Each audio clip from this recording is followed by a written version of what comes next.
Hi Cancer! Welcome po sa ating channel. At ito yung daily kabay tayo reading for February 9, 2025. Please be reminded kung nakaresonate kayo, comment down. Kung hindi kayo nakaresonate, ibigay niyo po sa ipakasadya ng reading po ito. This is for you Cancer ngayong February 9, 2025.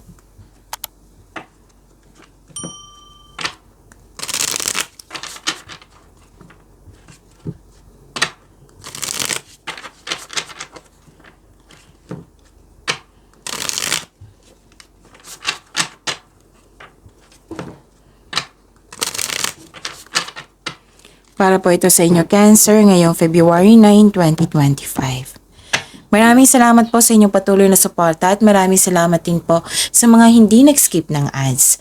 Gamitin ang reading na ito bilang gabay lamang sa mga hindi pa nag-subscribe. Subscribe na po kayo at click bell notification para malaman nyo na may bago tayong video. Para sa mga gustong magpa-reading po, may lumabas dyan sa screen nyo ngayon. Panoorin nyo po at sundin ang instruction. Spirits Guide, mga ganap po para kay Cancer ngayong February 9, 2025. I need 3 cards po.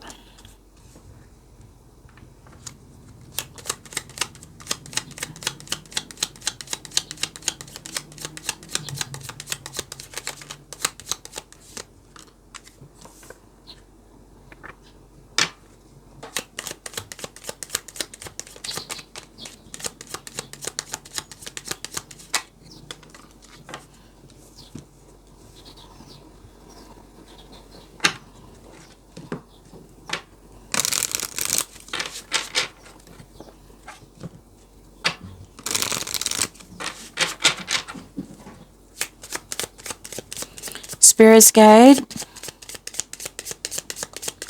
mga mensahe pa para kay Cancer ngayong February 9, 2025.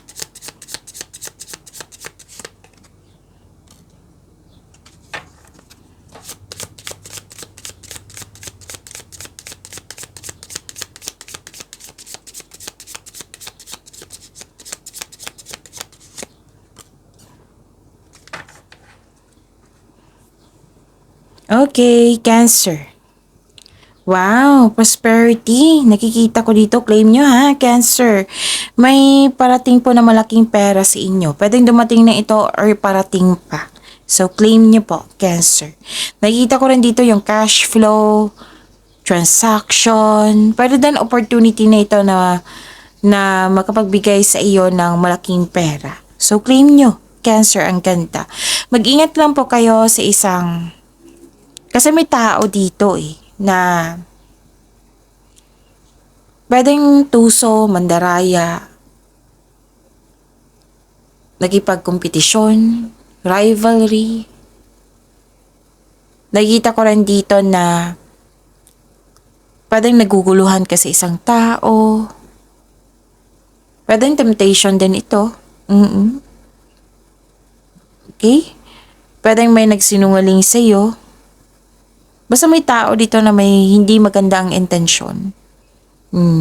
May nakita rin akong third party concern or isang tao na tutos sa'yo. Tutusin yung desisyon sa buhay, ganon. Tapos may mensahe po ang card niyo po dito, Cancer, na alagaan niyo po daw yung health niyo. Pwedeng mabigat yung pakiramdam niyo the other day, last week, or hindi maganda pakiramdam nyo, or na-stress kayo. Now, nakikita ko naman dito yung recovery. So, claim nyo po itong recovery. Okay, Cancer? At may grupo ng tao dito na very supportive sa'yo. Nakikita ko dito na some of you nagbigay ng oras sa nature. Nagbigay ng oras sa nature, yung nag-grounding kayo, nag-meditate kayo, tapos nakita ko yung personal development dito and spiritual growth. Okay? It's an opportunity for self-reflection and personal growth. Kakasabi ko lang. So, nag-clarify siya. You need to stay connected to your inner wisdom and guidance.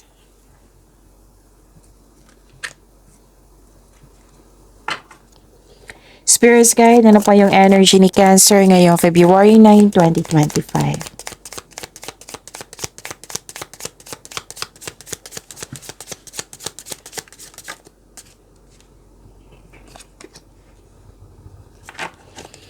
And the clarification of this card po.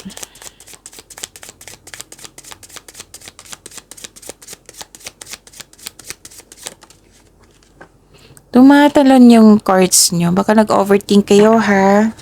You should stop overthinking, okay?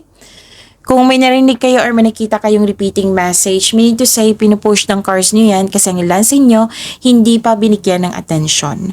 Na kung maaari din po, bigyan nyo po ng solusyon at aksyon. Remember, Cancer, at the end of the day, alam mo na ikaw lang taong may kakayahan at responsable na gumawa ng sarili mong katotohanan at kinabukasan. So, ano yung energy ni Cancer?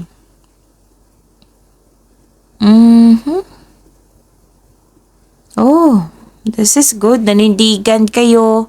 Naging honest kayo sa inyong sarili, sa inyong kapwa, at nanindigan kayo sa inyong desisyon. Yan yung nakikita ko dito. May pagpasya dito eh. May pagpasya. Ang lakas ng energy ng single parent dito. Pwedeng may kausap kayong single parent ngayon na malaki ang influence niya sa araw na ito. Or pwedeng kayo ito. Basta ang lakas ng energy ng single parent dito.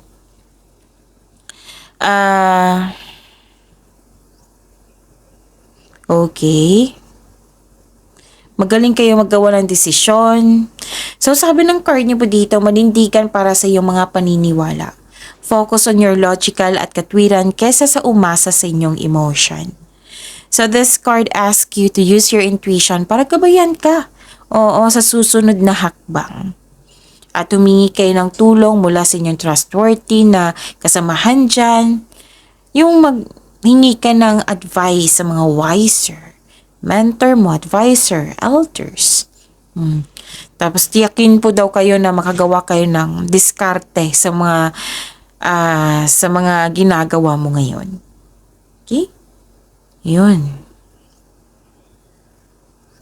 Ang lakas ng energy ng single parent dito.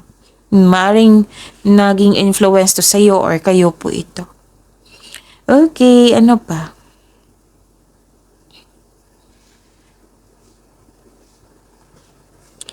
Nakita ko dito na nagkaroon po ng makaka-receive ka ng okay. What I meant is makaka-encounter ka ng immature na tao. Ayaw binabalaan. Lumabas din siya sa oracle cards nyo at dito sa tarot cards nyo. May tao na nagbigay ng sakit ng ulo sa inyo. Pwede din nagkaroon ng frustration kasi walang progress sa inyong mga ginagawa. Oo. Gusto mo mag-shortcut para matapos na. Ganun. So, ang sabi ng card niyo po dito, if you want to see the result, build concrete plan without rushing. Huwag po daw kayo magmadali. Okay? Spirits guide, prayer and money po ni Cancer ngayon February 9, 2025. Chinek ko yung date para tama talaga. And the clarification of this card po para po kay Cancer.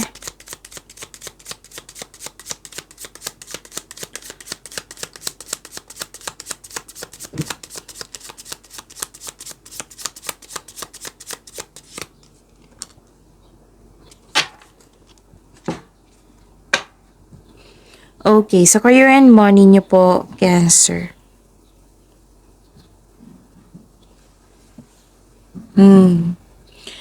Nakikita ko dito na nagkaroon po ng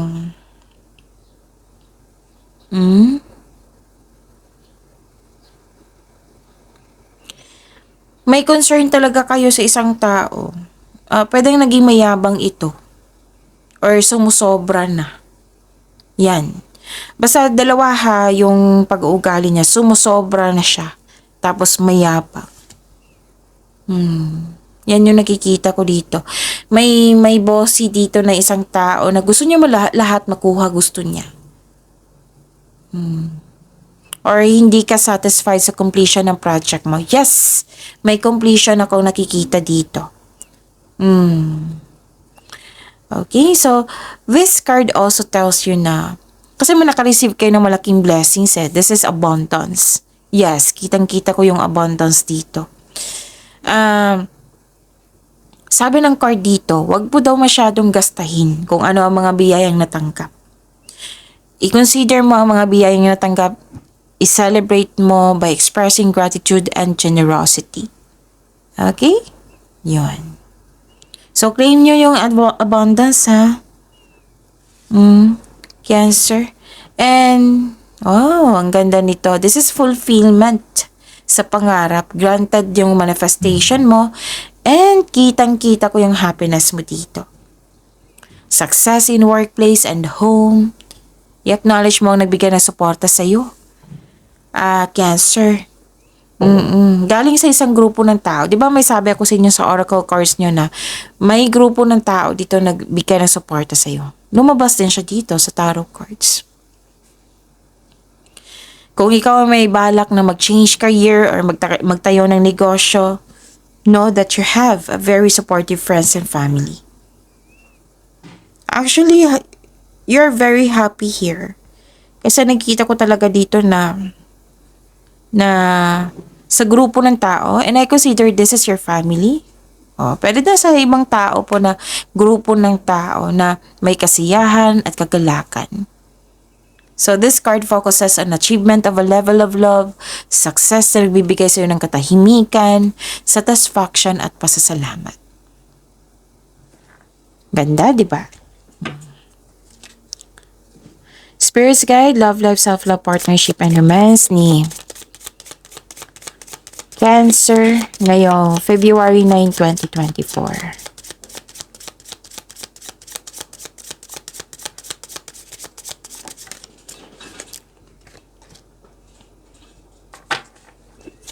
And the clarification of this card po.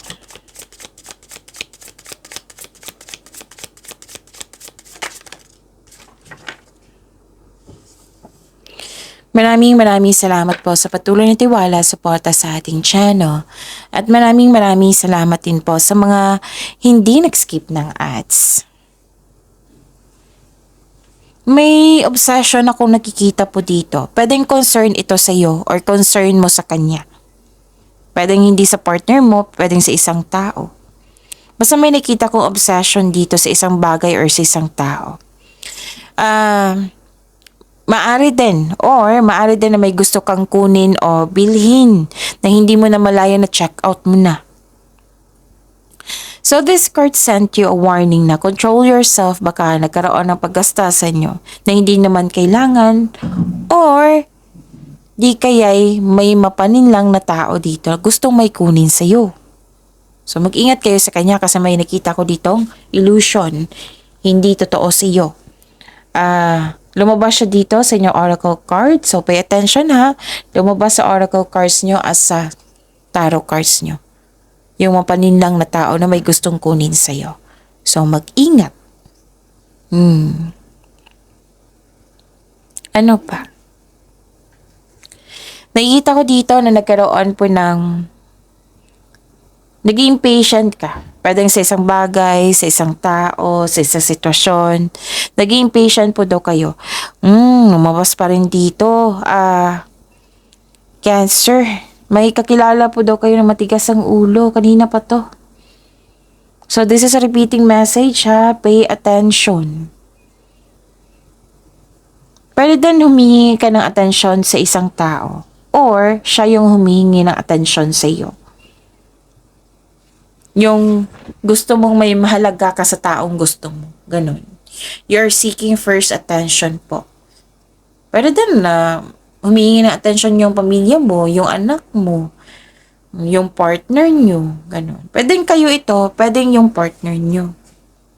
So this card asks you to not surrender. Huwag kayong susuko gaano man kahirap yung pagsubok po. Kung may delay, habaan ang pasensya. Okay? Ano pa? Nakikita ko talaga dito nabibigatan kayo. Nabibigatan kayo. Nakikita ko rin dito na ang ilan sa inyo masyadong busy. pwedeng partner nyo to or kayo ito na masyadong busy na sa mga single ha, sa mga single po. So, sa single muna tayo. Sa mga single, masyado kang busy kasi most of you breadwinner. Kaya wala ko yung time for social life. Sabi po ng card niyo po dito, kailangan nyo daw pagbalanse. Okay? Tapos nakikita ko rin dito sa buhay mag-asawa sa mga relasyon, isa sa inyo nagbibigay ng pressure, relying on you for emotional and financial support. Naging dependent po. Nabibigatan ka. Baka kailangan ng pag-uusap po dito. Cancer, usapan niyo po. Hindi naman pwede na dala-dala mo lahat yan. Teamwork yan eh. Lalo na't kung problema to sa relasyon ha. Oo. Okay? Pag-usapan niyo po. Have a healthy conversation. Na, ipaalam mo sa kanya na nabibigatan ka na. Kasi nga ganito. Improve your communication. Yung kunin mo yung attention niya para makinig siya sa iyo. Kasi mukhang mahirapan ka nito kasi 'di ba may sabi ko na immaturity. Okay? At wag nyo din na hayaan na magreklamo yung partner nyo or kayo na yung sobrang na kayo sa busy sa trabaho, ganun. Basta may humingi ng ano dito. May humihingi ng time. May humihingi ng kalinga, time, ganun. May ganyan na ganap. May nakita kong ganyan. Okay? At may concern dito sa nagasta ang ipon. So, check your money now. Baka hindi nyo alam hanggang ngayon. Oo, check your money now. Basta ang nangingibabaw dito, may concern sa sobra sa trabaho. Pwede kayo naka-receive kayo ng concern regarding sa inyong ginagawa na overspending sa trabaho or overspending sa material. Nagreklamo yung partner nyo or kasamahan nyo dyan. Pwede kayo ang may reklamo sa ganyang tao. Okay, so sana'y ma-overcome nyo yan. Cancer. See you tomorrow. Pagyamanin nyo po yung blessings sa binigay sa inyo. See you tomorrow. Please like, subscribe, and click the button for notification para updated po kayo sa daily tarot reading natin. Maraming salamat po.